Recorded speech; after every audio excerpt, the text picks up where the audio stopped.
Bonjour et bienvenue sur Développement Facile. Voici un nouveau cours. Dans le cours précédent, vous avez appris à créer le jeu Pac-Man que vous voyez à l'écran. Et je ne sais pas si vous avez fait attention aux infos que je vous ai données dans le cours précédent, mais justement, il y a une petite subtilité, une astuce, une technique JavaScript sur laquelle je voudrais revenir, c'est-à-dire c'est la création des classes. Le jeu Pac-Man, si vous avez regardé le code source d'origine, tout est dans le même fichier et là, tout a été séparé en utilisant la méthode développement facile. Mais il n'y a pas que ça, il y a quelque chose de très intéressant, c'est qu'on utilise un système de classes, donc pacman.init. Donc regardez, Pacman est déclaré ici. Donc comme en fait c'est une variable que l'on déclare et dans une variable, en fait, on simule, on crée. Là, c'est l'équivalent si c'était par exemple une classe avec une méthode statique, donc une classe statique que l'on appelle pour démarrer le jeu. Donc ici, il y a là, ce serait des propriétés que l'on appelle tout simplement. Donc il y a la propriété init. Donc on appelle pacman.init en transmettant des paramètres. Donc la classe pacman, la classe statique pacman.init à laquelle on a transmis des paramètres et ce qui permet justement de lancer le jeu. Et ce n'est pas tout. Regardez, on a déclaré ici des instances de classes. Et qu'est-ce qu'on fait? Eh bien, on instancie des classes puisqu'on a créé des classes pacman.audio, une classe qui est créée. Et ensuite, si vous regardez par exemple map, on rappelle juste derrière map.draw, donc une méthode de la classe map.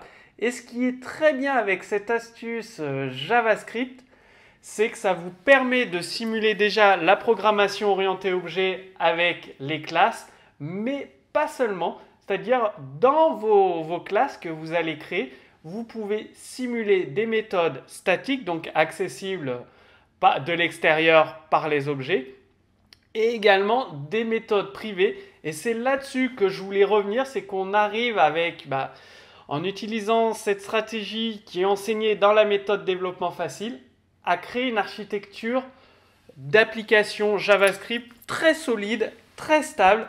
Et ainsi, ça vous permet de développer beaucoup plus rapidement, plus facilement, de travailler en équipe grâce à ces astuces. Donc déjà, la classe statique que vous initialisez, main, enfin c'est comme si c'était l'équivalent de la classe main que l'on a en C pour démarrer une application. On l'initialise et après vous avez des objets, donc vous initialisez une classe. Et sur cet objet, vous appelez la méthode draw, la méthode publique draw. Et je vais vous montrer comment créer des méthodes publiques, des méthodes privées. Pareil pour audio, l'instance de audio. Et vous appelez audio ici, .load, la méthode publique audio. Donc comment créer une classe?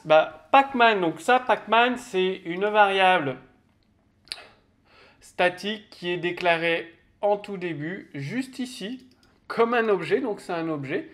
Et dans cet objet, une propriété de l'objet, pacman.audio, c'est une propriété. Et là, on crée notre classe avec les propriétés de la classe, on va mettre, et les différentes méthodes, donc fonction load, progress, disable.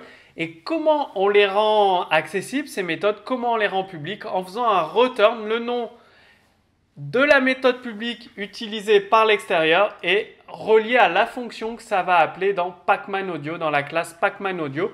Donc là, je pourrais utiliser un autre nom de méthode que load. Par exemple, load audio, ici. Et donc, il faudrait que je modifie. Donc ça, c'est la méthode publique.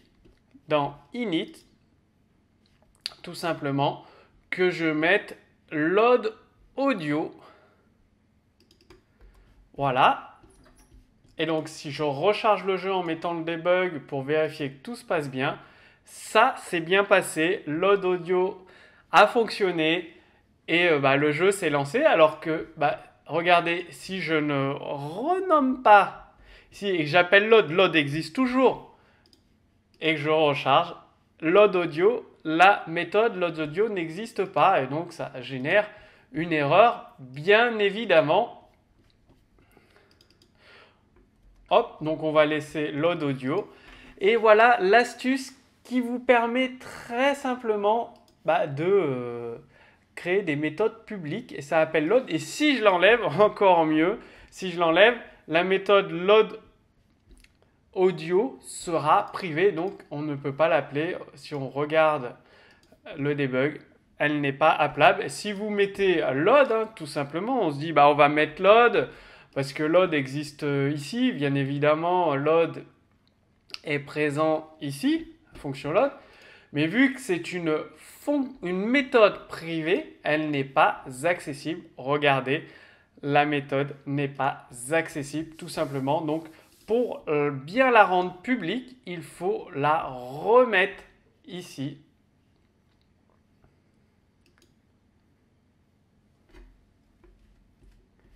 Voilà, méthode load. On a rendu la méthode load publique et là, tout se passe bien, le jeu se charge bien. Et c'est pareil pour tout. Là, on a la classe map, pacman.map égale les propriétés de la classe. Ici, vous avez déclaré les différentes méthodes. Elles sont toutes déclarées ici. Et là, ça renvoie les méthodes publiques de la classe, tout simplement. Si vous en enlevez une, elle ne sera pas accessible de l'extérieur. Et donc, pour l'utiliser, c'est toujours très simple. Vous avez user et vous instanciez newpacman.user en transmettant les paramètres. La classe user est ici. Game et map. Donc, game complete level map. Et après, vous faites point reset position. Et comme par hasard, vous avez reset position qui appelle ici reset position qui est quelque part ici. Voilà, tout simplement.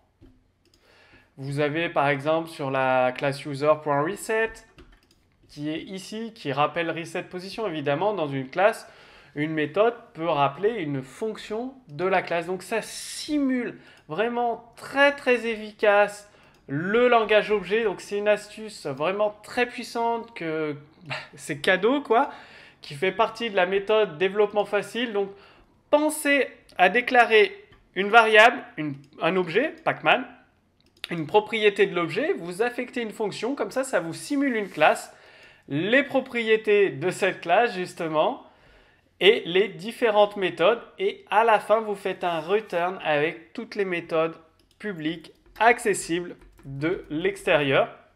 Et lorsque vous voulez les utiliser, eh bien, vous déclarez tout simplement var audio égale newpacman.audio et après vous faites un audio.load, le nom de la méthode. Donc, vous retrouvez le code source d'exemple d'utilisation de la programmation orientée objet avec JavaScript sous cette vidéo, sous ce cours vidéo. Téléchargez le code source.